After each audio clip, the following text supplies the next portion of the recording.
An earthquake of magnitude 5.1 occurred only 21 minutes ago, 41 miles southwest of Adak, Alaska, United States, the United States Geological Survey reported. The quake hit at a moderately shallow depth of 22 miles beneath the epicenter near Adak, Aleutians West, Alaska, USA, early morning on Thursday, October 3, 2024, at 4:08 a.m. local time.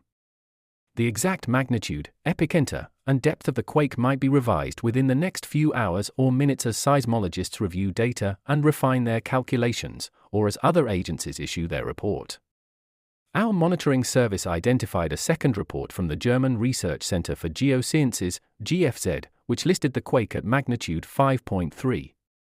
A third agency, the European Mediterranean Seismological Center, EMSC, reported the same quake at magnitude 5.1.